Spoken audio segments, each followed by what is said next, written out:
All I'm saying is, that it was a great movie, but we still could have used Ant-Man crawling up Thanos' ass. I mean, come on, it would have been amazing. All right. Welcome to another episode. More Cops on Duty. I'm your host, Harry. With me, of course, is Thanos to my Ant-Man.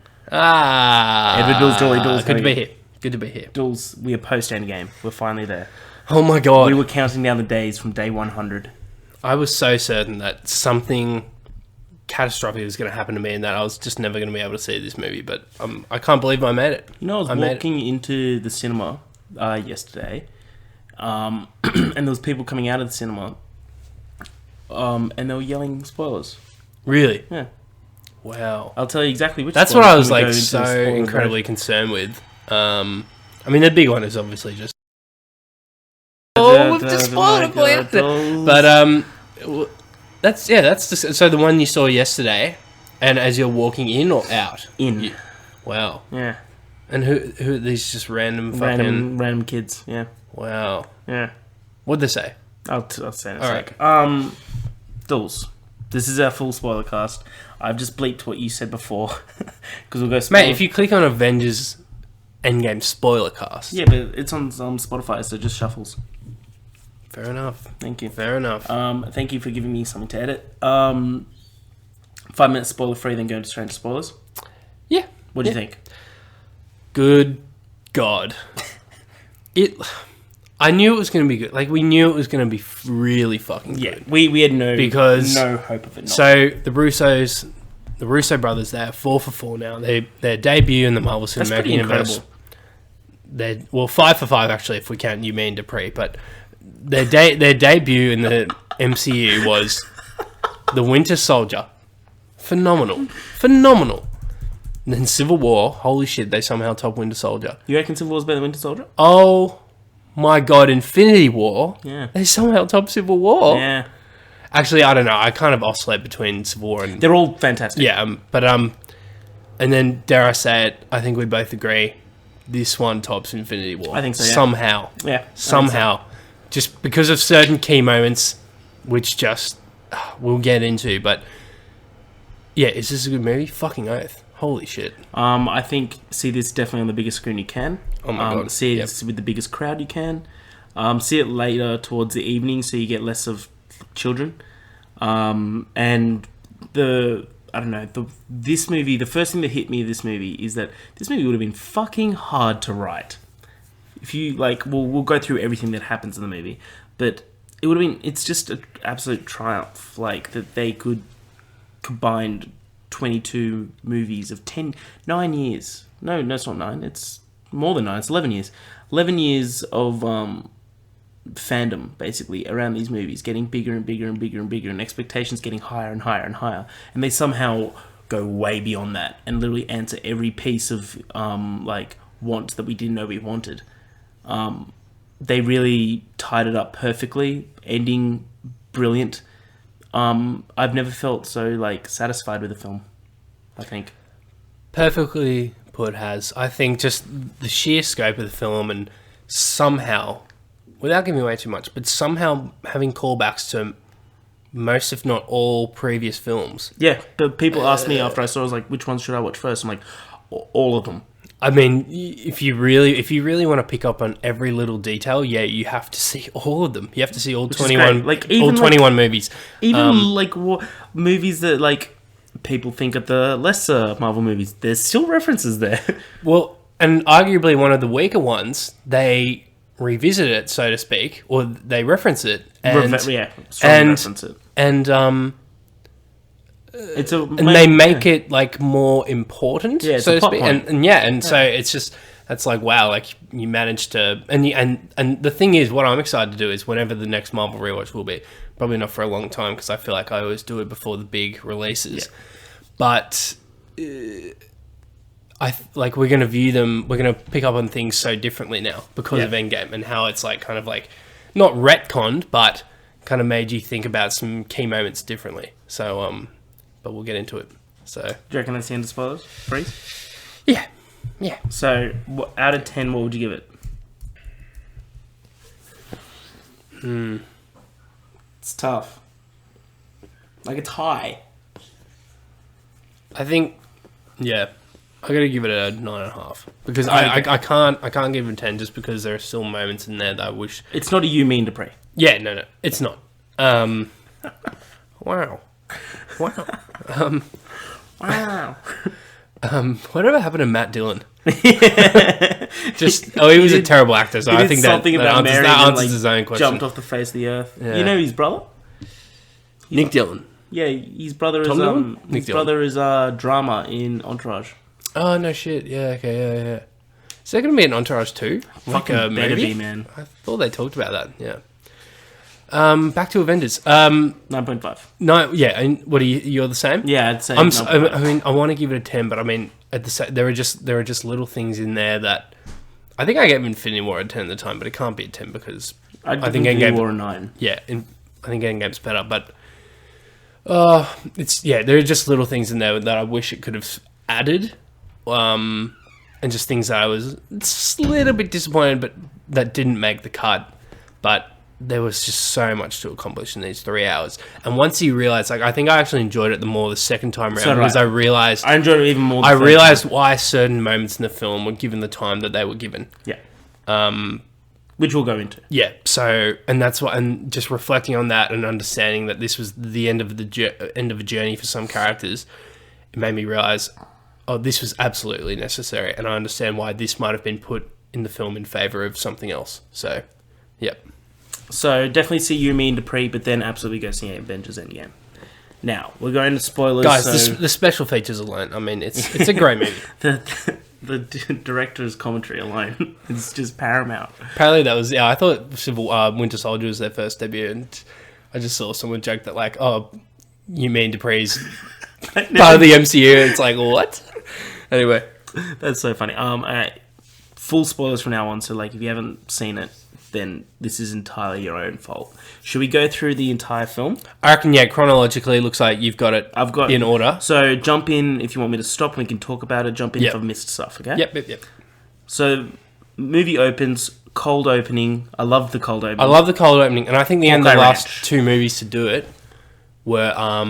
actually, Civil War does it, I think, with Bucky on his assassination mission, doesn't it? Yeah. Okay, so but I think the only other 2, Ant-Man was the first, and Ant-Man 2 does it as well. Does Ant-Man? Yep, it does. What does it start with? It starts with Hank Pym walking into S.H.I.E.L.D. and confronting Peggy, Howard Stark, and the other dude. And what was Ant-Man 2's one? Ant-Man 2's was... What was it? I think... was it him being in house arrest? Was that it? Or was that after the title sequence?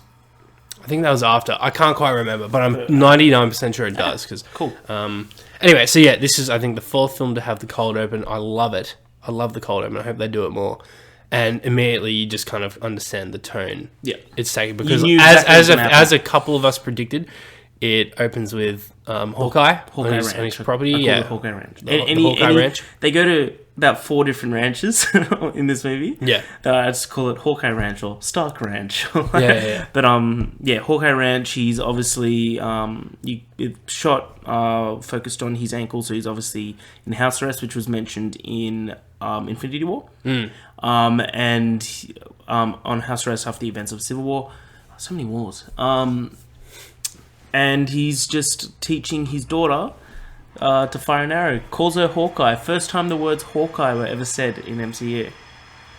So, is that true? Yeah, no one ever called him Hawkeye in Avengers? The only time it was that Selvig, when he was under Eric Selvig, was under mind control, he called him, he goes, "Where's Bart?" And he goes, "The Hawk." That's all he said. Okay, yeah. In his nest. Yeah. And Stark calls him Legolas in Avengers. Clench up, Legolas. That's all right. So that was a beautiful way to open the bit. Well, I mean, depressing as well, but it made sense. And then he turned around. The even worse part is that he didn't even see them get dusty. He turns around, as far as he could tell, they just disappeared. And oh man, and he'd eventually freak out, and then he'd turn on the TV or something, and the news would explain everything, and he just would. I mean, that would just be unbelievable. Yeah, I mean, I think. Yeah, we'll get into it, but I think there's so much potential to explore, maybe even in a mini-series or something, like the post-Snap world, and just like shit that happened and how the world kind of just like would fall apart. And you got a sneak peek because Black Widow talks about it, but yeah, it's sick. Anyway, Hawkeye Ranch, great opening. Then we get the credits, the Marvel credits. We get Iron Man and Nebula drifting through space. It's been 22 days and they're playing paper football, which I thought was great. That was a great little way to show Nebula's. And Tony's just like, look, see that? You won. Yeah. You got a chance to win this. Tied it up. And I think she... Because Nebula's been on quite a journey and, she's... this is the first movie that I actually really liked Nebula. Yeah. Didn't like her in First Guardians. No, well, yeah. She's unbearable because she's the villain and... Almost the same in Guardians 2. But Infinity War, I was just like... I didn't really liken that to that character, but this movie I really did. But yeah, we get Iron Man doing the message that we saw in the trailer to Pepper. Great message. Thought it was just really touching. Well told. So touching. 22 days, those that are reference to how many movies he's been. Yeah, that's what I thought. And he's also like 21 and 22 days. I can't lost track. I think that might be a reference to how Infinity War Part 1 and 2, like they're almost kind of like one movie, so to speak. So, but awesome. And then we get Captain Marvel appears and carries a ship to Avengers facility. So this surprised me. I'm sure it would have surprised you as well that like we didn't get the end credit scene. Yeah, the end credit scene from Captain Marvel. Like it just assumes that you've seen that, and obviously you should. But yeah, basically Captain Marvel, like she's already met the Avengers, talked to them, and you're like, I appreciate that they understand the audience is smart enough to be like, oh well, they've already met the Avengers, they already would have told her about Tony. They can see that she can fly through fucking space and the speed of light or whatever, and so who better than to go find Tony? And also people like, wow, she just found him straight away. It's like no, they would have. They don't need to. I appreciate that they show, don't tell. Like we don't need to go through the motions of the Avengers scene and being like, "Hi, can you find our friend for us? Thanks." And just like, but it's been 22 days. Yeah, it's cut right to it. So I mean, it looked like when they had the pager at the end of Captain Marvel, that would have made maybe that was like almost straight after Cap still had his armor on and everything. So it's been 3 weeks, guys. Like she's been searching the galaxy for 3 weeks. He had his beard then, so you assume it was it might have even been that day. 100%. Because he still had his armor and shit on. Fuck you guys, honestly. But so then we get Iron Man reuniting with Pepper Potts. Great little reunion. Yeah, Iron Man looks fucking gaunt as fuck, which I loved that. Yeah, he looks really like it made sense. And Iron Man and Cap squared off. He had the single suit of armor speech I noted, which was the speech that he did in Age of Ultron. The suit of armor around the world. Yeah. Exactly. I also love, just before we move on, but how he just says to Cap, the first thing he says to him is he gets off the shit like, I couldn't save the kid. Yeah, I couldn't. And I lost the kid. We both did, and he's just like, did we? Because he references what Cap says in Age of Ultron, where he goes, "What if?" If we lose, then we'll do that together too. It's just like, well, we didn't. Where were you when I needed you? Yeah. Which, fuck, man. And then he like pulls. So that's obviously still a hangover from Civil War, big time, and just still pissed off, and rightly so. I mean, Were you on Cap's side or were you on Iron Man's side? And this is also like a theory, and we'll get to this, but something that held Cap back from being, I guess, the truly righteous person that everyone's perceived him to be. But we kind of saw why he couldn't. Well, I guess we'll get there, but the secret that we found out he was keeping from Tony, I think, stopped him from doing that thing at the start of Ultron, lifting. Yeah, and then maybe absolving himself of that guilt is what allowed him to do it. So I mean, I was on Cap's side in the sense that, well, I don't know, it's hard. I mean, it's hard. I thought what I appreciate about Civil War is that this Sokovia Accords grounded the Marvel universe for a bit, because it's just like, well, yeah, of course something like this would have to exist, as if these people would just go around and do whatever the fuck they want. Yeah, throughout all these countries. So I mean, in that sense, it's like, well, these Sokovia Accords wouldn't be an option; they would be an inevitability. Yeah, and the other option is that, like, do we have to wait for approval to help people? Yeah, And yeah, but totally. But yeah, cool. So yeah, they square off, which is a great speech, I thought. And then he collapses. So Captain Marvel's like, "Be ready when I get back." And like, "Where are you going to?" He goes, "I'm going to go kill Thanos," which is predicted on this show, Dools, that they go for round 2. Who predicted that? Has? Yeah, Dools. Well, you're one of the more cops, so it's collective. But you predicted that. Well, I predicted that they would go face off with him pretty early on the film, have round 2, and possibly lose, and that's why. And then the footage of Cap, like, you know, coming back and, you know, kind of like crying and just everyone looking really depressed would be like they lost a second time. But it didn't quite go that way, and no, I think I definitely didn't see what happened coming. I don't think anyone did. I thought before we go to there, I thought it was great reasoning of how they found him. Was the gamma radiation, the energy signature, yeah, and then I thought that was brilliant. So they flew to Titan 2. Yep, garden. I love the put your hand up if you haven't been in space before. Don't throw up my shit. That was great. And then they went through the portals like they did in Guardians 2. And Cap Marvel goes down to do some recon. She comes back up and goes, "There's no armies, there's no satellites. It's just him." Yeah. So they go down, and I've put it here. Stones are destroyed, and Thor goes for the head. So Thor finally goes for the head, and and Rocket almost like playing out that end scene with Thor and Thanos from Infinity War, just being like, "What did you do?" And I went for the head. So that was that caught me off guard big time. Thanos, who looks a bit skinnier. Yep. He looks fucked up as well. Looks tight. Yeah, he's limping a bit. You can see him limping on the. And you'd also wonder, like, why would he keep the gauntlet on? I think it just, like, after, and especially using it twice. I mean, and he says it himself, it nearly killed him, but it clearly had, like, melded to his hand. Looked like it just fucking melted down and just, like, he couldn't fucking get the thing off. Yeah. And, they all blast in. Captain Marvel just fucking, like, storms in. That was awesome. He's just like in a pot and he goes. Yeah, he's just trying to cook himself some dinner, and and she blasts in, holds him down. Thor comes out of nowhere, cuts off the gauntlet off his hand. Yeah, it's like him. A War Machine comes in as well. Yeah, holds up. And Rocket flips over the gauntlet, quickly realizes, oh, where are the stones? They've gone. And Thanos explains, I used the stones to destroy the stones. Yeah, he had no purpose for them anymore, and that's just, I mean. And then when in that moment when you realize, it's just like, well, shit, and then like it's it's the perfect way to open it, and like part of me really liked that Thanos because he just I don't know, he was a very interesting character, but I think that had to happen because it just was the perfect way to set up. And then I think the title comes in just before they go off to Thanos, and you just assume, well, this will be a big moment, blah blah blah. But after that, once they've killed him, you have no fucking clue. No clue in what direction it's going to go then. No. Like, so... Yeah, so it goes, let's go get this son of a bitch. Then titles. Yeah. Then they go get him. And then they... Goes for the head.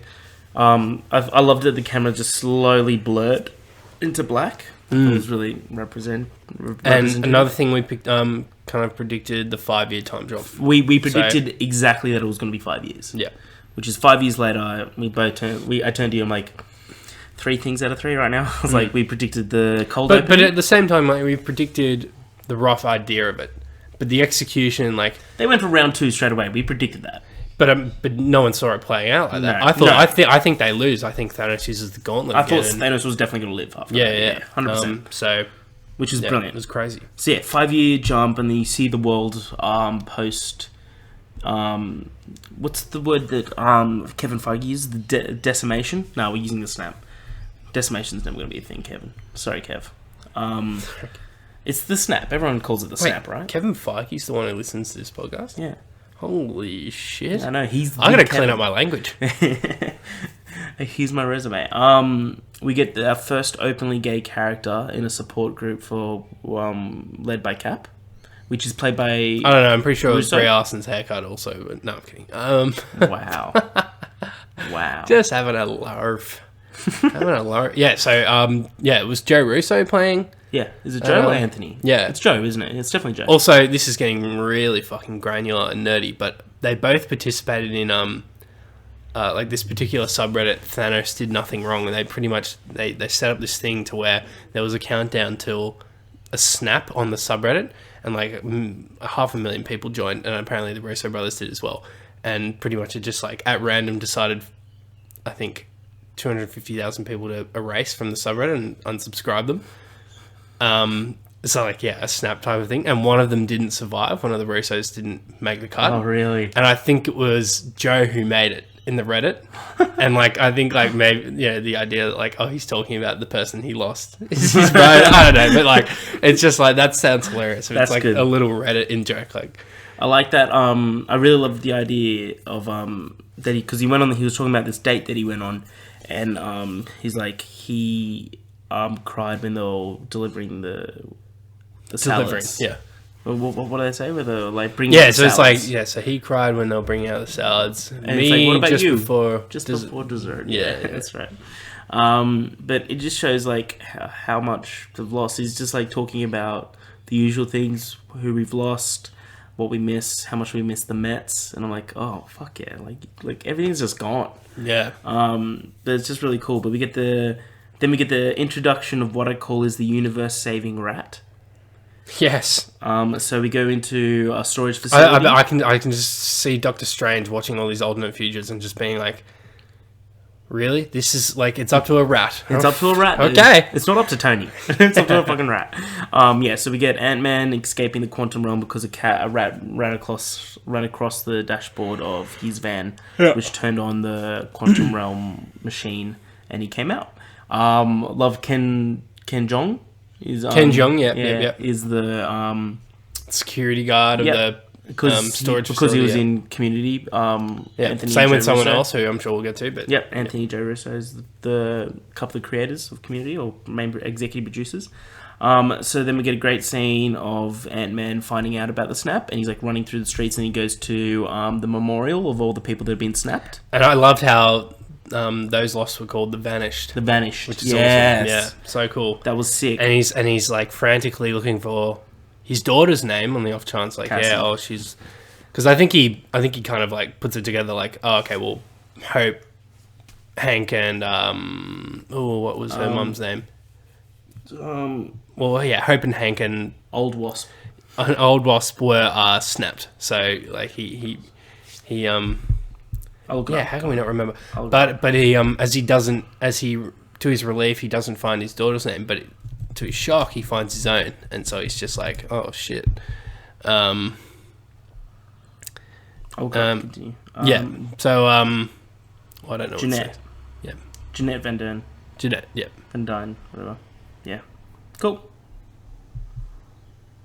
All right. Yep. Sorry. Yeah, no, I thought that was sick. Then he runs to his house, knocks on the door. Well, his ex-wife's house, knocks on the door, and a 5-year-old Cassie comes out, which was fucking heartbreaking. Not 5-year-old Cassie, who is now 5 years older. 5 years older. Cassie, Sorry. So that's something we'll get into, but I think it's crazy to me that, we're still technically in the post-snap world. That is actually, I think, just like the storytelling potential there about, and the repercussions. I mean, it's fucking, anyway. It's incredible. Just, and we continue to the Avengers facility, which is in the trailer. It was just like, where, it's also where Nat finds out about Clint from War Machine. It's the scene with all the holograms of everyone across the world. So the Avengers, so to speak, are spread across the globe and universe for some. You got Rocket, Nebula, Okoye, who's War Machine, who you just assume is taking charge in Wakanda and leadership in Wakanda. Yep. War Machine and Captain Marvel. So Captain Marvel going to other various planets, and she explains like what's happening on Earth is happening everywhere. Yeah. And you just assume like refugee crises of just incredible magnitudes, just all kinds of shit would have been happening. Like, and Widow kind of explains, governments barely scraping together and things of that nature. So anything happens, come to me, basically. Yeah. Which is great. And then as you said, we find out from, and actually there's a quick little theory here, but okay. So Okoye mentions an earthquake underwater. I think Nat says something like, "Okay, well, you know what's going to be done about it." And Okoye kind of just like Nat, like, because like I think Nat just feels like, she's. I think you can clearly we deal with it by not dealing with it. Yeah, but I think she's also just like grasping at straws. She's like, "Well, we got to be doing something. Like, you know, we can't just be sitting here, blah blah blah." And she's like, "It's an earthquake underwater. Like, we do something by not doing anything." And yeah, but a lot of people have theorized that that's a little nod to Namor. And who I think is apparently in the comics a Black Panther villain and then turned anti-hero or something. So that's cool. That could be a cool little hint and setup. We know we've got Black Panther 2, yeah. Yeah, so coming up. Yeah, that's just a little thing there. But then, as you said before, and then Ant-Man turns up. War Machine. Machine. Pretty much telling that, like, you know, and she's obviously privy to it to some extent, but he's just like, nah, like it's him again, like, you know, and she's probably just trying to like, you know, brush it aside, but it's probably, you know, another gang war, blah blah blah, and he's like, no, this is definitely Barton. Like, I'm not even sure I want to find him at this stage. Like, he's that far gone. She said, find me where he goes next. Tell me where he goes next. Basically. And yeah, just like, please, you have to tell me, blah blah blah. Yeah. Then Ant-Man shows up at the compound, which is the scene that we've seen in all the trailers of him at the front gate. And he tells them that 5 hours have only passed for him in the quantum realm instead of years. And what have I put here? And he theorized that the quantum realm can allow time travel, but they need a brain. So he quickly summarizes the fact that I think we can undo everything through time travel, and you know they're kind of just like, well, shit. I mean, as wacky as this sounds. And that it's just like, I get emails from a raccoon. Like, not everything's like, you know, like we can't rule anything out. Have you guys ever learned much about the quantum realm? And she's like, as much as I have in mid-sentence or something, mid-conversation. Yeah, I know. I think it's something like, yeah, do either of you guys know much about quantum physics? She's like, only enough to make conversation. Yeah. But, you fucking butchered that, Haz. And then we go see Tony. So and I've said Nat, Cap, and Scott go to Stark Ranch. And a huge reveal here. Yeah, they ask him to help retrieve... Just a sec. To ask him to help retrieve the Infinity Stones at the past so they can revert Thanos' actions to the present. But he rejects them out of fear of losing his now daughter, Morgan.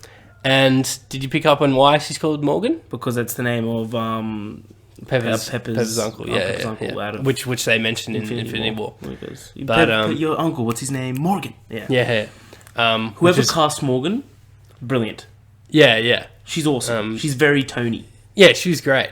I love you 3000. Oh my god, that fucking kills you. Breaks my fucking heart. So understandably, why he rejects it at first. Right? So he's just like, look, I mean, what you're proposing, like the chances of it working, near impossible. The risks we'd take too high. So sorry, but you know, I can't. And so it's like what he says a bit later on when he arrives back at the Avengers facility. He goes, "My priorities is if we can get back what we've lost, great, but I can't. But what I found, what I found, yeah. Like totally gotta keep it. Great line. So they, after being rejected by Stark, they go to the other big brain, which is Banner. Huge brain this time. Huge brain. So Banner has morphed Hulk's form with his intelligence. And he's so fucking funny. The scene in the diner with all... Did you see how much food was in front of him, by the way? Yeah, dude. I mean, you would imagine he'd have a monstrous appetite as well. Exactly. He's got like these breakfast burritos, a huge thing of scrambled eggs. Yeah, exactly. Like, fuck. So they were... Cap, Scott, and Nat all went to Banner to talk about it, to see how he could help and if he can help. And kids come up wanting a photo with Hulk. He's like, sure, man. Say green. Yeah. And then Ant-Man, as you said before, had that great line of just like, you want a photo with me? I'm Ant-Man. Yeah, and the kids kind of look at each other and go, and Hulk's like, yeah, you know Ant-Man, yeah, they want to take a photo with you. And Scott's like, no, that kid's actually just saying no, he doesn't. Like, take your goddamn phone. It was a great moment. I mean, dude, Paul Rudd, every time Paul Rudd was on screen in this film... There was a lot of improv from Paul Rudd in this movie. Oh my god, it's so good. a little bit later. I don't have it in my notes. The description of time travel, and it goes back to Rhodey's, and where Bruce goes to Rhodey, goes, "How do you know about this?" He goes, and Rhodey's just like, "I don't know, Bill and Ted, Back to the Future, Time Machine, Minority Report," and then Poirot's like, "Hot Tub Time Machine." It's like, "Hot Tub Time Machine." Yeah. He's like, "Die Hard." No, that's wrong. Yeah. No, what am I talking about? Yeah. So Banner basically agrees. How does he think Die Hard? Yeah, what are you doing? Banner agrees. So what have I got here? They go to Banner, Morph Intelligence, time travels. So Banner agrees, and they go to the Avengers facility, and they try and test the time travel on Scott. Yeah. But instead of transporting Scott through time, they transport time through Scott, making him like a teenager, old man, and a baby. Yeah. And great little gag and stuff. I loved the Scott being just like, "This is gonna work, right?" He goes, "Oh, absolutely." No. he's like shaking his head at Nat. He goes, Yeah. "This is time travel. I've got no idea what I'm doing," which is brilliant. Then Tony shows up, and he's like, he already knew what their mistakes was, which is great. And they had the unveil of Cap's shield they gave him, and he got the Captain First Avenger theme playing while he got the shield, which is brilliant. And then they basically, Stark had the line of, "We need the team, right?" Like, he's like, "We've got the team, right?" And Cap's like, "We're working on it."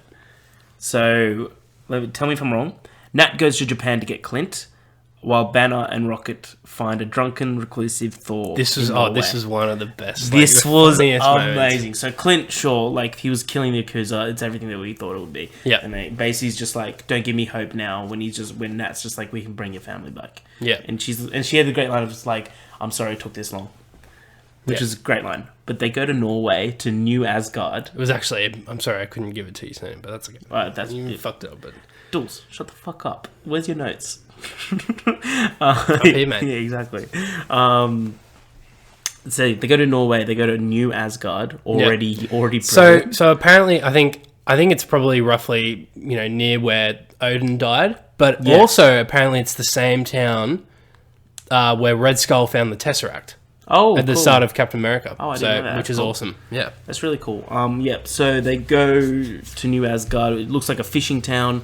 Yep. And I love that they just drive on the back of a truck, a ute. Yeah. And it's just Hulk and a raccoon. Yeah, that's so good. And they get off, and the first person that they see is Valkyrie. Yeah, which is awesome. Yeah, awesome. to see her again. Brilliant. And she's like, you won't see him. He won't see you. We only see him once a month when he gets supplies, and they see all the kegs of beer, which is brilliant. And Bruce is just like that. But so they go basically knock on the door and open, and they walk in, and Thor is he's not himself anymore. He's Also, sorry, real quick. Isn't it a little unusual that they call her Valkyrie, even though that's like the name of the soldier? Yeah, I thought what did they call her in the first in Ragnarok? They called her Valkyrie. Yeah, all right. I don't know. It could be like calling Captain Cap. Yeah, true. But yeah, so they walk in, and Thor's put on a lot of weight. So yeah, it was a great reveal to Thor. You can kind of tell when he's like bending over and the camera's got half of him, and you're like, what? And then all of a sudden it just cuts around, and we see a full frontal that beer gut, and you're like, good God. He's got a giant beard, and he's got massive hair. Yeah. Hasn't cut it, and a giant beer gut. Yeah. And he's just and they're just there, and he's got two housemates of Mick and Korg. Korg's there, oh my God, perfect. Korg's is like, Korg has the great line of, "There's beer in Thor, the ice." Nerdmaster 3000's back online. He's calling me a dickhead. Can you help?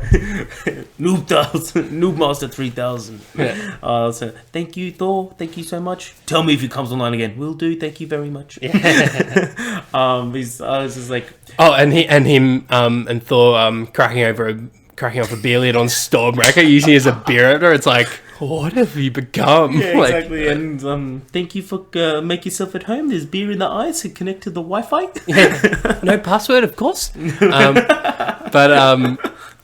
I think reflecting on Thor's thing, I think when the dust settles, no pun intended, with Thor's portrayal, I think it does make a lot of sense, because his grief was already starting to really come through. Thor's betrayal. Sorry, portrayal. Portrayal. Sorry. Okay, got you. his portrayal in Endgame, I think, might be divisive among some people. I was fine with it after this first time. I think, because I think after, you just, he's been this Adonis, this, Asgardian He's fucking god. Brilliant in this movie. But, and, you kind of just be like, oh, they kind of relegate him to comedic relief duties a little bit. And I do agree with that, but at the same time, it's just I think that's what his character's become, but he still has his, and as we'll get to, he still has his fucking moments. Yes. Of being Thor, God of Thunder. So, but I think, after a second viewing, after realizing, these characters are, human at heart, and so they've got to, if there aren't repercussions from things, then, nothing matters. And so, kind of his grief had led to him just kind of giving up and letting himself go that way. I think made a lot of sense. Yeah, and it's the first time he's really blamed himself for everything. And then when Bruce kind of just says look, we think we might have a plan. We need you to come in. We think we might have a plan to undo what Thanos did, and Thor just stops and he's just like, don't say that name. And then Cook's like, yeah, we don't actually say that name here. We don't actually say that name in here. He's just then he sits down and starts eating beer nuts and stuff, and he's we're good, aren't we here, boys? And he goes, yeah, we're great over here, mate. And apparently he was wearing a shirt that Taika always wears to Comic Cons, and so it's awesome. Yeah, so good. But yeah, then you could just see Thor just thinking of it, and then Rocket just knows how to swim. Goes, we got beer on the jet. What type? And then they just straight away cut. What kind? And it's Thor walking in with his sunglasses. He's and then Stark walks by. He's like, "Hey, Lebowski," because he looks like Big Lebowski. And you can see them there they're creating the time machine, which is great. I need to say it again right now. Dude, I got free tickets for tonight. We'll see. I turned last down. Tonight. I don't want to fucking be too late. Anyway. So they do that, and then they go into the room and basically, because they've said that we know the how, we need to know the where and when. So so basically it turns into the strategy session and the planning session, discussing okay, we need to figure out when we're going, blah blah blah, and you can kind of see on the screen, which a joke Scott makes earlier, just because Stark was like, what exactly is this going to be? Do you have a plan? Don't tell me it's Back to the Future. And Scott's like, it's a time heist. And the way he said it, he's like, it's a time heist. Stark oh, Jesus. And then, but it's actually what they call it on the screen as well. Yeah, it's so awesome. But I think maybe the best part amongst all of it, because I think they're all describing where each stone is and at what time, blah blah blah. Nebula describes the Soul Stone, and she's like, it's on Vormir. It's where my father killed my daughter, my sister. Yeah, didn't explain Well, I've looked into that more, just on theories and people kind of talking about it on Reddit. That doesn't mean she can deduce. In her mind, she just killed Gamora because he killed Gamora because he had no more use for her. He found out where the stone was, and she only had to go with him because it was just to make sure she wasn't lying. I thought she said a line in Infinity War, though, saying that, But I don't... There's nothing that ever specifically alludes to her definitely knowing there's a sacrifice involved. Because how would you know until you get there and the Red Skull tells you that? Thanos didn't know. Gamora didn't know. They didn't know what it was until the Red Skull told them. So I actually don't think she knew. She just... she didn't know what was awaiting them. True. So I don't think that's a plot hole anymore. I don't... But yeah, but I think the best part in this strategy session is Thor getting up there. It's like that music. I don't know how to describe that. Yeah. And it's just him in the corner, he's like, and that's is he asleep? Yeah. Or maybe it's Rhodey. I think he's asleep. He looks like Lebowski. And he gets up. So he's just like, oh, the ether. Someone. I think. Chris is fully improving all that. So was I. Yeah. He's like, someone stupidly said that it was a stone, and he points to Cap, and he's Cap's like, I guess it's more of a magical sludge or something. He goes, this is Jane Foster, an old flame. And the only person who's taking in the whole story with excitement is Scott. He's just sitting there like a little kid, and just being and everyone else is like, oh my god, like what's happened to him? It was literally taken to fight off dark elves. Ooh. I think that might have been a little jab at Thor too, because like the way he's just going over it and just being like, ooh, dark elves. Like. But Ooh, so good. it's so funny, man. But yeah, he basically explains that they need to go to Collector. No, they need to they not the Collector. Sorry, they need to go to Asgard to get it off Jane because she was possessed, and that's why he was talking about Jane. Yeah. So they decide to split into groups. Banner, Rogers, Lang, and Stark travel to New York in 2012. Yep, back to the Battle of New York. Yep, which is brilliant. When that happened, awesome. I loved how it started with the circle shot of the Avengers. Oh yeah, so good. So good.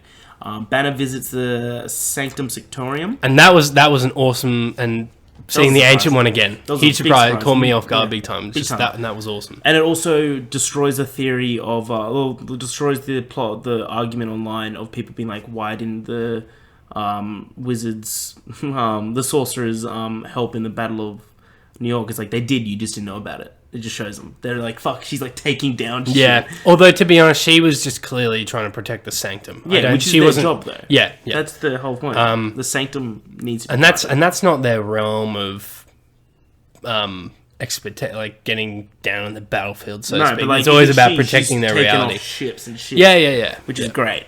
But yeah, they have they start a discussion. Basically, Banner's trying to convince her to retrieve the the Time Stone from her. Sorry.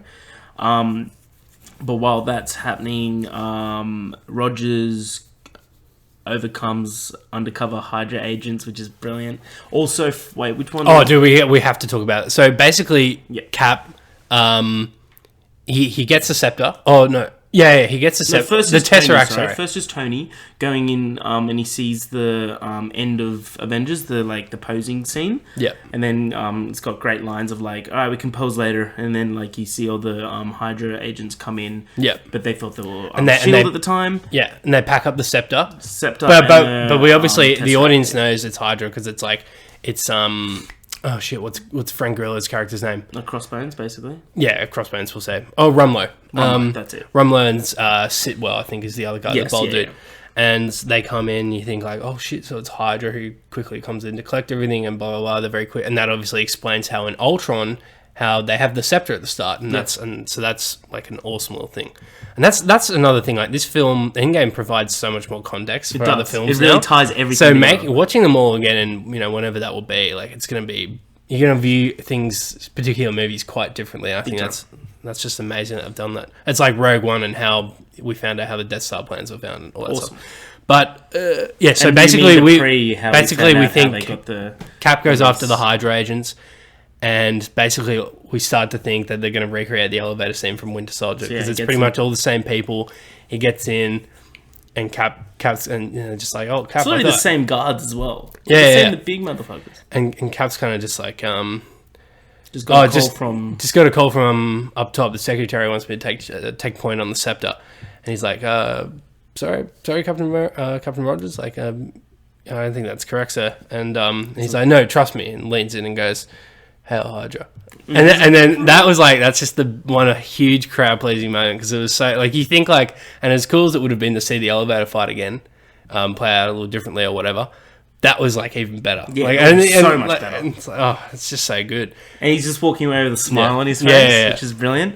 Then he comes across a thing that happens before that, is Hulk is forced to go down the stairs. I love that. So many stairs. Just brilliant. That foils Stark and Scott's plan of getting the Tesseract. Just basically, you know why. So that's foiled, and then they know that Loki's disappeared, which is probably going to be an intro into the Loki TV show. So it's got to be. Hey, mainline Loki's still dead, but an evil Loki is floating around somewhere, which is terrifying. But brilliant. Yeah. Which is sick. And then present day Cap goes face to face with 2012 Cap. And I think like people might be like, oh my god, I can't believe he got beat by his younger self. But that's the thing, like. This is a Cap who's been out of action technically for 5 years, you imagine. Yeah. So since Infinity War. So it makes sense that his younger self in his prime takes him down. So I love the I could do this all day. Yeah, I know. Yeah, it's just like yeah, I know. There's so many good lines. But I think we skipped over it quickly. But I know exactly. But Ant-Man, when he's on Stark's shoulder, when they're looking at their past selves, capturing Loki, and Stark makes a comment about Captain, and he's just like, oh, Steve, that spandex never did anything for your ass. And Scott's like, as far as I'm concerned, Captain America, that's America's ass. It was perfect delivery. Like I just love the idea. Paul Rudd's just like, I've got the best idea for a line. Yeah, that is such a Paul Rudd line. He loves. I love that he loves Captain America. It's just like it's like his role model and everything. Yeah, and then young Cap is getting the best of present day Cap, and like he's got him in a chokehold and goes, "Bucky's alive." And he's like, "What?" And then he knocks him out. Yeah. It's a great way to do it. Yeah. He like looks down and he goes, "That is America's ass," which is awesome. And walks by. And then we get what's his name? Fucking Banner, convincing the Ancient One to give him the stone, basically telling him that like Doctor Strange gave it up. Yeah. And she knows of Strange already, because you just imagine that she's seen into the future and stuff. Yeah, because she goes, "You're 5 years too early." Yeah, and technically 4 at that time, but that's all right. We'll give it a pass.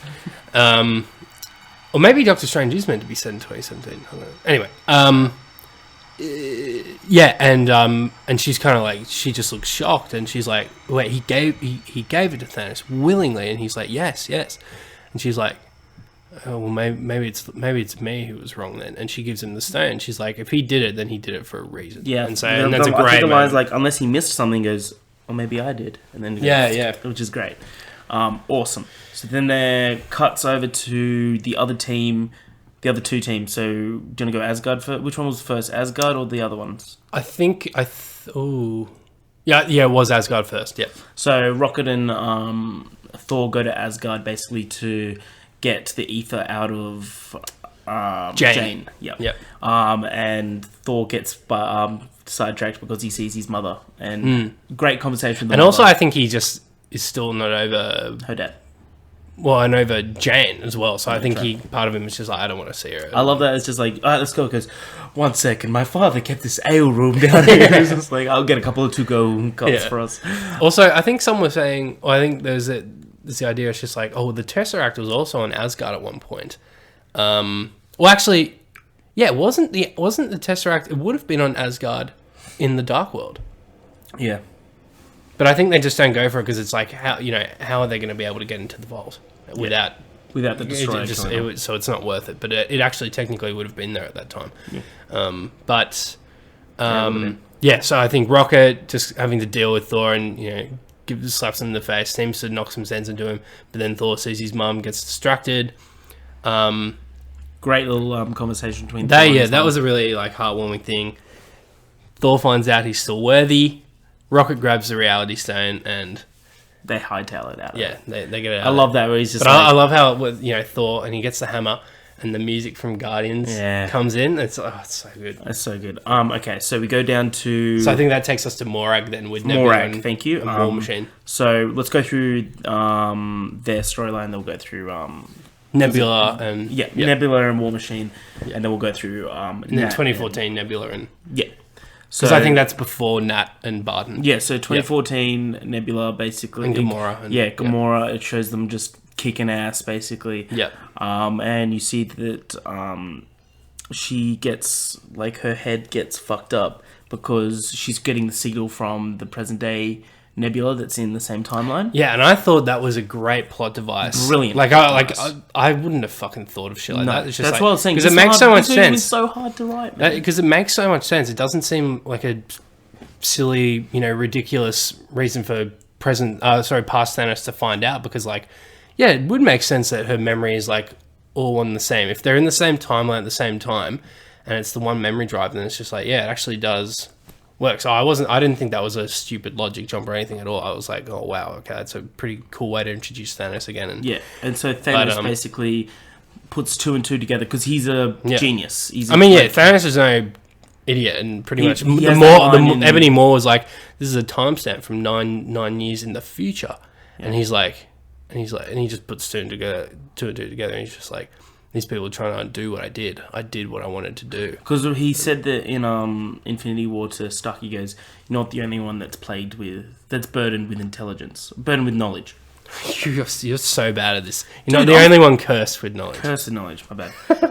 Shut the It's alright. I'll fucking kill you one day. Whoa. Now, there's a great scene of them basically following Star-Lord as he's doing the dance in the opening scene. And that just put great perspective into that scene. Yeah. And just War Machine just knocking him out. Yeah, just knocking him out. Perfect. Then they get the Power Stone, and they try and hightail it out of there, but Nebula falls down again. In that timeline, Guardians of the Galaxy would never happen. Yeah. Isn't that crazy? It's crazy. Yeah. But so Nebula falls down because she's trying to get another glitch, and she realizes that Thanos knows that they're there and that he's on his way. Yep. So she hightails it back to the ship and tries to warn Thor, Nat and Clint. Yep. Clint, sorry. Yep. And then she gets beamed up into the ship. Then does it go back to New York? Then I believe it goes back to New York, and basically Ant-Man faked or staged a cardiovascular attack for Tony. Yep. They lose the Tesseract. Yeah, we already went over this, I think. And basically Cap gets down, sees Tony and Scott in like some rat car just sitting there chilling. It's so funny. That was so good. And basically like, oh, we screwed the pooch on this one. We didn't get the Tesseract, we fucked up. And Steve's like, oh shit, we only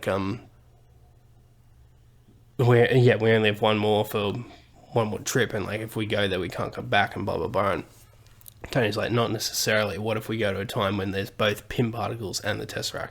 And it's genius. Like, and how does he know that? But I think you just have to imagine Iron Man 2? Yeah, Iron Man 2, when he goes through when Fury brings in all of Howard Stark's old, like, he would have seen audio logs and things like that, and he at one point he would have just like subconsciously absorbed this information, like, oh, when I was in the 70s at this time I bumped into Hank Pym, blah blah blah. Even though the line out of Civil War where it's just like, Hank Pym always told me not to trust the Stark, and he goes, who? And it keeps walking. Mm-hmm. It's just like, oh, come on, man. It's just like, I bet you that was just a line. Oh no, he doesn't say who's in who's saying, but he's like, who are you? Like, to Scott, but yeah. Right, he does that. That's cool. Yeah. So really Scott goes back to the. Oh my god, like, where's your notes? Apparently I don't know. Because you got mine. So Scott goes back to present day, and then we've got Cap and Iron Man going to 1970. No, the 70s. Yeah, 70s? I think it just says 1970. Yeah. Yeah, cool. Which we get Stan Lee's cameo. Brilliant. Awesome little cameo. Yeah. Which is one of his catchphrases that he says a lot in the comics when he was writing. So they basically split up to one. Tony goes to get the Tesseract. Cap goes to get the Pym particles. They both kind of bump into people of their past. Yeah. Tony has a brilliant fucking scene with his father, Howard Stark. It's so good. So good. So that's one of the scenes in hindsight where it's just like, at the time I'm like, oh, okay, like this is great, but let's get to the action. But in the second viewing I was like, nah, like just knowing what ultimately happens, it's like, this was perfect and very much needed. Like, and again, watching it for a second time definitely foreshadows things to come. And yeah, because it's just like so beautiful. The last bit in his mind is that he didn't get to say goodbye to his dad. That was his that was the last thing, right? And hug him goodbye before he goes on that trip. And exactly. Yeah. And Cap he sees Peggy. And it all brings it up again, which again foreshadows what happens. But they basically were successful, and they get the Pym, and they get the Pym particles, and they get the Tesseract, and they hightail it out of there. Yeah. Let's go back to...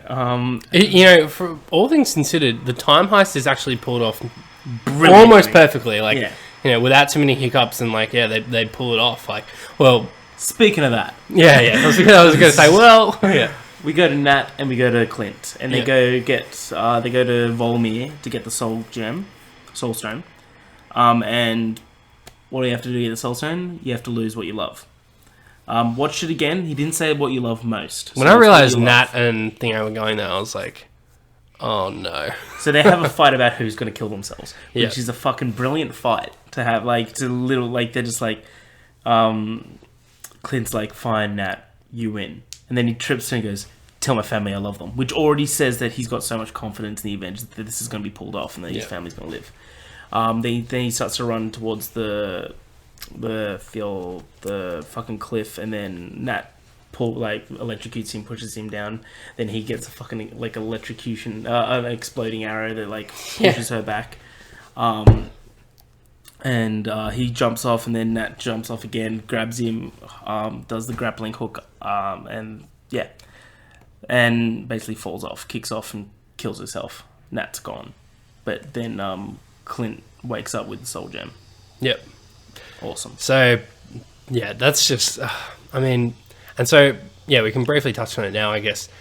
The Black Widow solo movie, I mean, for me, it kind of does take away... Yeah, because there's going to be no stakes. The anticipation, yeah. So, and people are like, oh, will it be Hawkeye and Bruce trying to rescue her or get her back somehow? That would be cool if it was a Hawkeye and Black Widow movie. I'd be all for that. Oh, see, if it was Budapest. Well, I mean, but dude, the way... And they referenced Budapest again on the way to Vormir, and it's just like, you can't not give us fucking Budapest in. Jeremy Renner, I mean, most of the cast seems to have actually been announced for the Black Widow solo film, but not Jeremy Renner. I'd be so devastated if he wasn't in it. I think it would be such a huge missed opportunity. I think Hawkeye and Black Widow's relationship is like really one of the great parts of this film. Yeah. And the previous movies, because they clearly care about each other a lot, and, you know, she says how Hawkeye saved her, and I think, like, yeah, it's Budapest is clearly a big part of her character. I think we got to see how the way they met was that Hawkeye made the call one day when he was tasked with killing her by S.H.I.E.L.D. because she was on their radar big time, and she was doing illegal stuff, and how he made the call not to, and just essentially was like, no, like, you know, giving you a second chance. I mean, they have to show us that. Yeah. So, I don't know, but yeah, I mean, because she's a great character, I think it's just unfortunate that... Yeah, I don't know, it's just unfortunate that, like... Yeah, as you said, there can't be any stakes now, really, in the film. So. Before they leave, sorry, I forgot to mention that with Nebula, that Thanos basically just figured out everything they've all figured out. I think they go back to that, after. Yeah, so cool. So they figure out everything, and they've sent Nebula... 2014 Nebula to be present Nebula, which is brilliant. Great thing. And then, so then the Nat and Clint thing happens. Nat dies, looks down, and then, it just straight away goes back to the present, and they all come back, did we do it? And then Clint just, falls to his knees. Yeah. Which I thought was a fucking sick shot, man. It just really just hit home. Just where's Nat? And then they're just, pissed off already. Yeah. And then they make the gauntlet, basically, out of nanobots. Brilliant. They put all the stones in, and then they have the argument of who's going to do it. Thor has the great line of I'm the strongest, so I'll do it. Yeah. And then Thor, who's clearly fucking drunk somehow already, is exactly. And he's I don't know if you're in the right frame of mind for this. Exactly. Be worried about what you do instead. And Hulk's just majority of the radiation's gamma. Is I was made for this, is what he said. Yeah. So then he puts it on, and you can see it's already fucking up his arm. Oh, yeah. And he's just and the Thor's take it off. He's no. I got this, I'm okay. And then he clicks. Brilliant. And then while that's happening, just before that happened, Nebula, 2014 Nebula that's in the present, goes to the time machine and brings the ship in. Brings the ship in. So while they undo the snap, she opens the portal she brings Thanos' ship through, and God, I thought it was just going to appear right then and there, but it somehow appears into the sky. Because otherwise she would have killed herself, obliterated everything. But it appeared in thing and shot up into the sky. Yeah, which is cool. But and then we see Scott kind of just walk to the window, kind of we just see the camera focus on him, and he kind of looks out, and he's kind of guys, I think it worked. And at the same time, Hawkeye sees his phone's ringing, and somehow his wife's phone plan has been going for 5 years unpaid, but it's okay. We'll gloss over that. Yeah. He's just been paying it the whole time. But yeah. So and he sees his wife, and he's like, oh my god, and then the second Ant-Man's at the window, it cuts to him again, and it's just like, you just see the missile coming in, and awesome. I could have sworn at that moment that Ant-Man was dead. I was like, what? What a way to go out. What a way to go out. Oh, fuck, that would have destroyed it. But you actually, on the second viewing again, because, I mean, we're just going to pick up on so much extra shit with subsequent viewings, but he does actually, I think he's not impacted, he's not hit by the missile itself, but the force of it, and he quickly shrinks as he's blown back. So I think that kind of like alleviates, and he's able to like navigate the force of the explosion a bit more. So I think it kind of does make sense that he survived. Hawkeye, however, who I think was in the same room, whatever, but plot armor. We'll let that go. Because the others obviously make sense that they survive. Hawkeye has a great scene of running away from all the creatures. What are they called? I think it was the the ones from Infinity War that attacking Wakanda. Yeah, those ones. Not the Chitauri. No, they're not. It wasn't them. Chitauri, but yeah. He's running away from all them, which is a great scene. I love where he's running and he's just like planting fucking arrows the exploding arrows. Yeah, so dope. Sick. Yeah. Cool. He gets out of there because he's got the gauntlet also. He picked up the gauntlet. While that's happening though, my boys, the Holy Trinity, Iron Man. Motherfucking Trinity, baby. Iron Man, Thor, and Cap just look down and they can see Thanos just sitting there waiting for them. Yeah. Well, before that, pretty much 2014, Nebula goes up to Thanos and is like, she's like, did I do good, father? She's like, you did, daughter. I knew I could count on you. And now go. She has the great line of, they never expected a thing. They didn't expect anything. It's like, the arrogant never do. Oh, yeah, that's a dope line. Great line. The arrogant nerd. Josh Brolin's perfect as Thanos. Brilliant, right? Like, he's so good. I'm going to miss him. Although there's a chance he could be in the Eternals movie, but that's another discussion.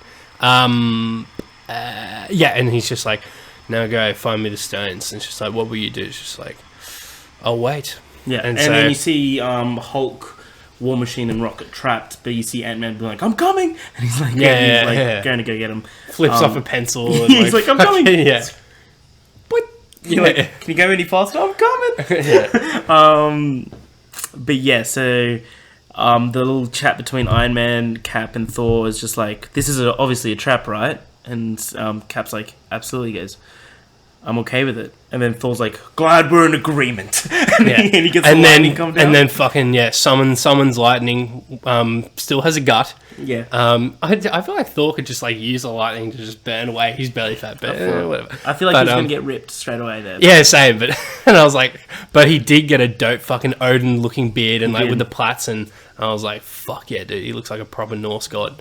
But and then we just see him straight up dual wield Stormbreaker and Mjolnir at the same time, and I'm just like, let's fucking go. Let's fucking do it. Have a great fight scene between the 3v1, Thanos versus the Holy Trinity. And so a lot of people point out, just because I've been going on so much Reddit, reading people's reactions, thoughts, theories, etc., that just like, this is a younger, cockier, and actually angrier Thanos. He knows these are the people that end up killing him in the future.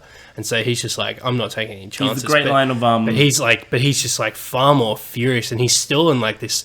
Because his journey in Infinity War was a somewhat spiritual one, like the Russo said at the time, but he's still very much the ruthless warlord he was that we saw in Guardians. Like, this was the year Guardians was set, so he's just like, he's an absolute beast. Yeah, because he says that... And the fucking sword he uses. It's like just before Guardians as well, of course. Yeah. Because there's the scene earlier where he's talking to Gamora and Nebula, and he goes, Ronan knows where the Power Stone is. I want you to go to... I'm dispatching you both to his ship. Which again ties in how they get to his ship. Great.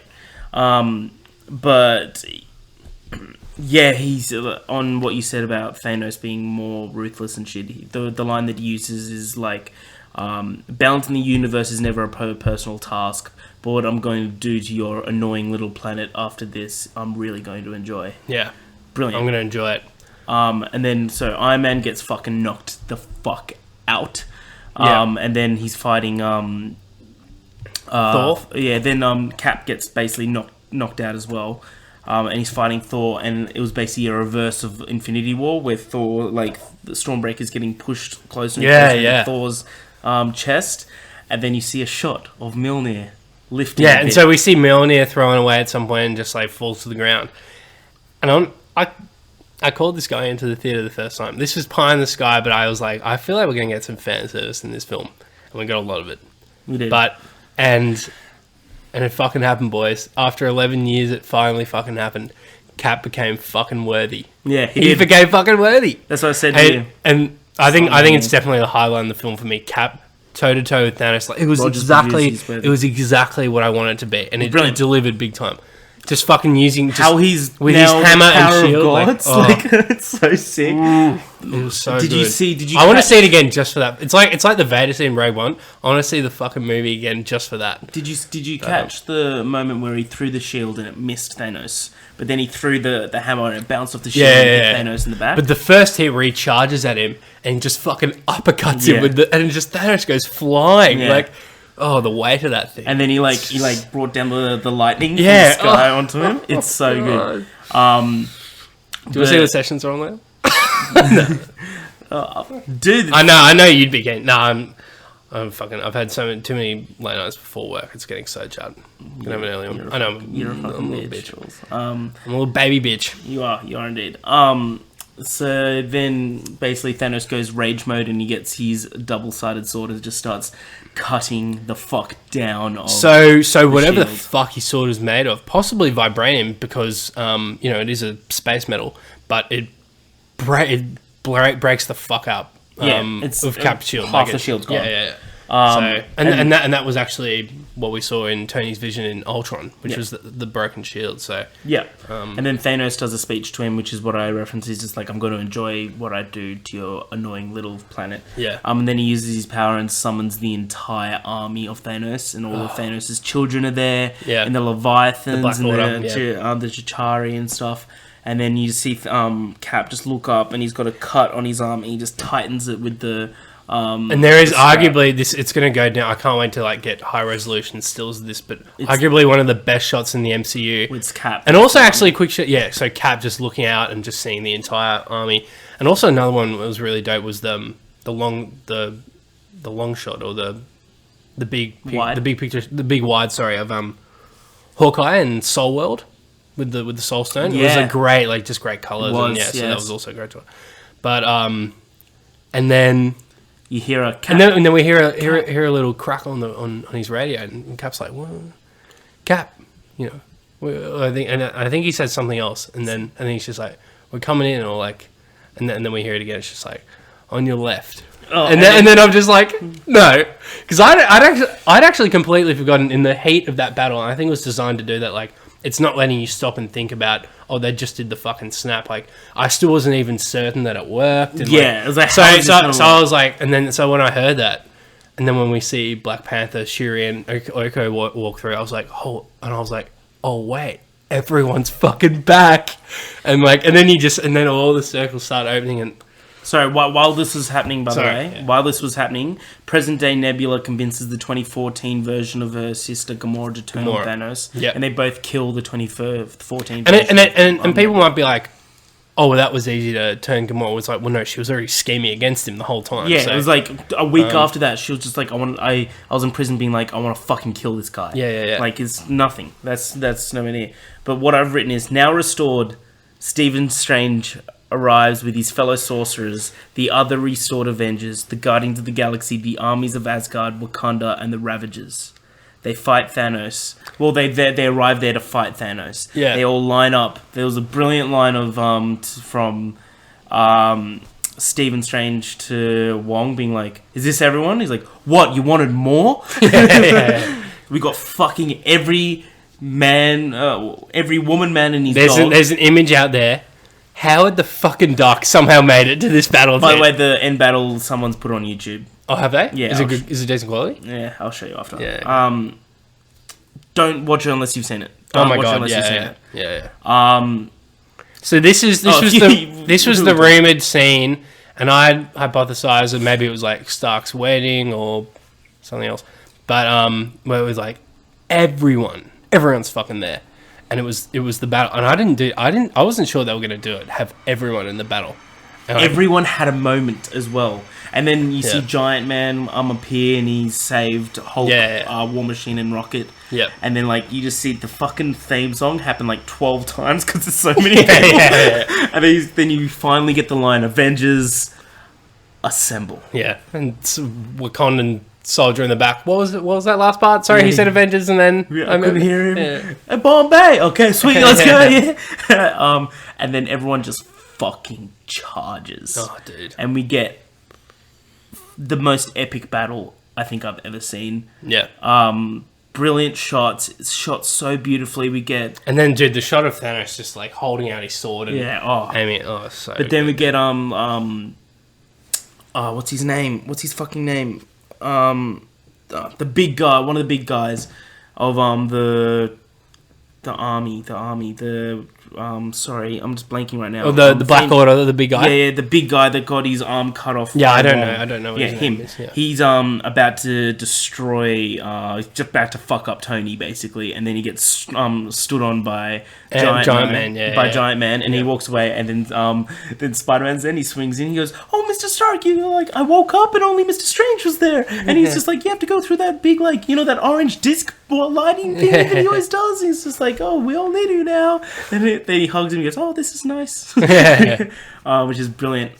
So they keep fighting, and the idea is basically we can't let him get this gauntlet. We need to put it so we first see Clint running with it, and then Black Panther, who finally does care what his name is, because there was a little throwback to Civil War, where it's just like, "Hey, well, we haven't met yet. I'm Clint." He's like, "I don't care." Black Panther. And he's like, "Clint, give it to me." And then we see dope shots of Black Panther just running through and fucking up a lot of people. At the same time. And then I think getting caught, but then Spider-Man quickly grabbing it. Yeah. And then swinging through, and then a dope shot of or dope thing with Rescue's also there, by the way. Rescue. Oh yeah, Rescue and Iron Man get their moment. That Brilliant. But yeah, and then Cap being like, hey, Queens, heads up, and then throwing Mjolnir, and then fucking Spidey just taking Mjolnir for a ride, bro, do you reckon that the absolute wackiness of the people I just imagine the fucking boardroom being like, I don't know, Cap throws Mjolnir and Spider-Man webs it and rides it. And they're like, boom. Yeah, put it in the movie. Yeah. But yeah, so all that happens.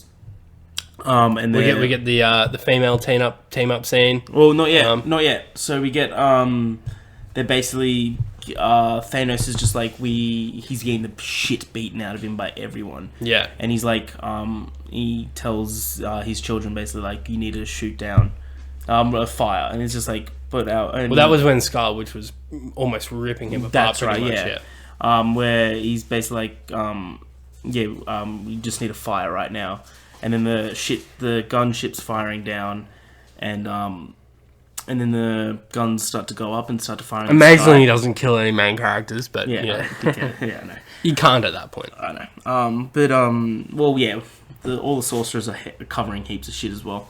But they start firing in the clouds, and then you see Carol Danvers just arrive and fuck up that ship. I forgot what the ship's called, but just the ship's destroyed. Thanos' ship's destroyed. She comes down, and they basically explain to her that we need to get the gauntlet back in time, right? And she goes up and to Peter, and he's just like, "Hi, I'm Peter Parker." And she's like, "Hi, Peter Parker. Do you have something?" Yeah. Which is a great little line. The way she just cuts through his ship like nothing. It's like, fuck, she's OP. Yeah. Thanos stands up to try and fight her, and then So it's pretty much then a scene of some of the biggest players trying to get I was only a little bit disappointed we didn't get a ton of Hulk action. Like a Hulk rematch with Thanos would have been awesome, but there's there's only so much you can include, and and it was he destroys the time machine, and then it was just basically don't let him fucking get this, and then you get a good shot of Tony looking to Doctor Strange, and he puts up his finger for 1, and he goes, "This is basically saying this is the 1 in the 14,605 times." Yep. Tony, and then in that moment he knows what he has to do, and so Tony goes up and start because Thanos has got the gauntlet on now, and he's about to snap, and Tony's the last effort, and he gets his hand gets his hand on the gauntlet and basically like he's just fighting him, and then Thanos just punches him off, and he goes, "I am inevitable," and clicks, and nothing happens. And he copies his older self, and what he said, he was like so impressed with what he was like impressed with himself, like. And then he looks, and the stones are gone, and then it goes to Tony, and he's got the stones coming up into his hand, which is brilliant, and he's just like, "I am Iron Man," and snaps. Oh my god! And then every fucker dies. Would Gamora die? No, so I just imagine he was just like all of, because clearly you have to like conjure up a thought of what exactly you want to do and then snap your fingers. Because like when Hulk says at the end, like, "Oh, I tried to bring it back," blah, blah, blah. Clearly there's like a thought process involved when you do it. So like you think really hard about what exactly you want to happen. So I think he was like, everyone loyal to Thanos, or like, all of Thanos' armies like dead. But Gamora had like switched sides, so to speak. Like she was never loyal to him. So I guess that kind of makes her exempt. And then there's no way they would just kill her off, like bring her back and then kill her off. So yeah, I agree. That's why I think she's safe. And again, at the end we'll get there, but Quill's like clearly searching for her. Yeah. So then we get Tony's death scene. It's really fucking. So the second he snapped, and it's just like there's no way he was going to survive it. His last words were, "I am Iron Man." Yeah, fucking perfect. Well, technically Pep, but yeah. Did you say Pep? Yeah, because when she sits down with him, he's like Pep, like something like that. Well, but fuck that. Iron Man. Yeah. That's what we'll be remembering. I think we can both agree that the conversation between him and Peter was so much more heart hurting than it was with But her last line to him was brilliant. It's like, "We're gonna be okay. You can rest now." Yeah. I think she made peace with it, and I think she was like staying strong for him in that moment because we would have been.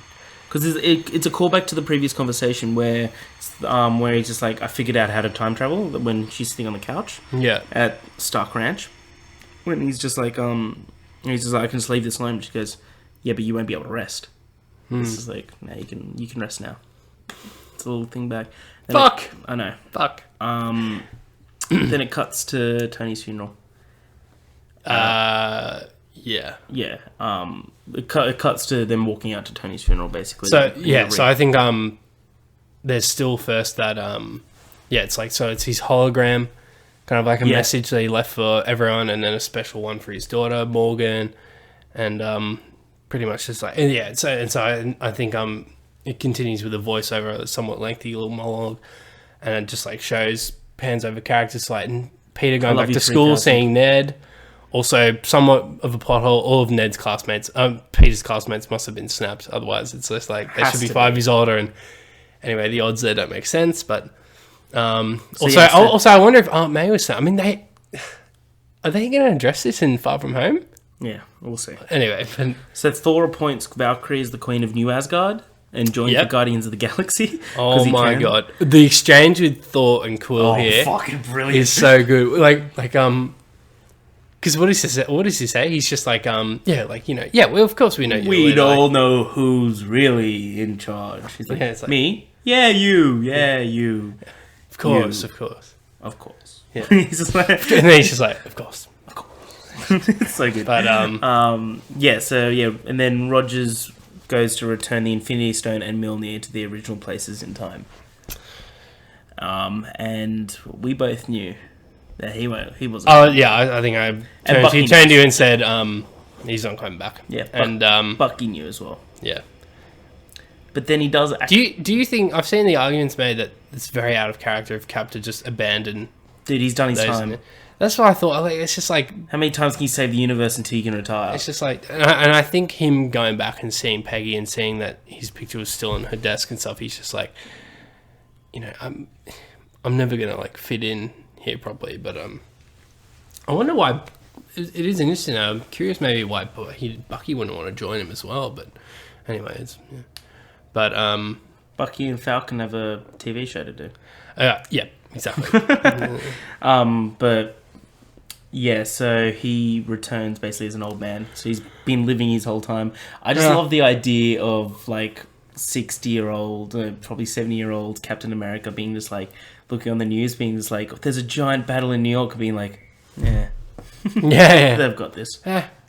But But yeah, and him passing the mantle of Captain America to Sam, which is just awesome. So. Which is a great line of do you want to tell me about the girl? And he goes, no, I don't think I will. Yeah.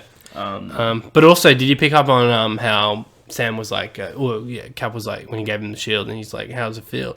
He's like it's somebody else's, and he's like, well, it's not, because it was a new shield. I don't think in that timeline he became, I think it would have been a brand new shield that he brought him, and that's the only one confusing thing about the time travel stuff. Like, we understand that going back, they explained it that going back and changing the past doesn't change the future. It only creates an alternate timeline. So him going back, being with Peggy, that would have created a different timeline, different branch. But he must have kept the pin particle for his return trip and just used it at that moment to come back and give the living shield to Sam. What if he's just been... No, but it would have been a different timeline, though. It wouldn't have been the same timeline. But he's really old. Yeah, he came back. Right. I think just to give her... I think after Peggy died, he came back just to pass down the shield to Sam. Maybe. And probably live his days out in that timeline. But yeah. And then we get a final shot of Cap back in the past, getting that fucking dance with Peggy. Yeah. The end. And then the credits, of course. Brilliant credits with the original 6. Yeah. Doing the signatures. Yeah. Brilliant. Apparently that's been done before. It's in the Star Trek, yeah. Okay, some people were saying Twilight did it as well. Is that true? I don't think. Which sounds fucking disgraceful.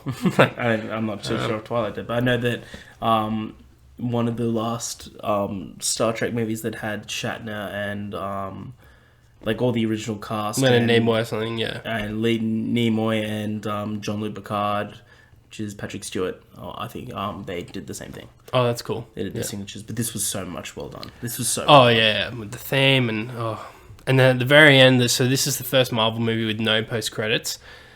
Which I think made sense. It's just like, dude, it's called the Endgame. Like, it was the end of an era. Do we need the post credits already setting up another movie? Like, it's just, I think it's... Spider-Man's still phase 3, you know that? Yeah, that's a little strange.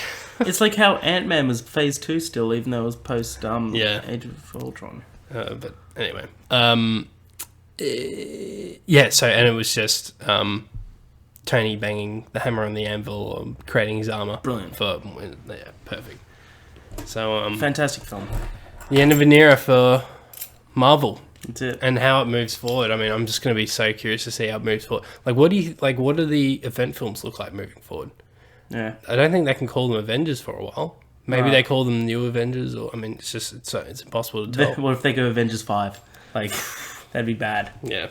But yeah, Dools close us off. Well, it's been another installment of the More Cops and G podcast. Thanks for joining us. If you liked it, hit that like button, subscribe, leave comments, and all that jazz. See ya. Till next time with More Cops and Judy, and we're out.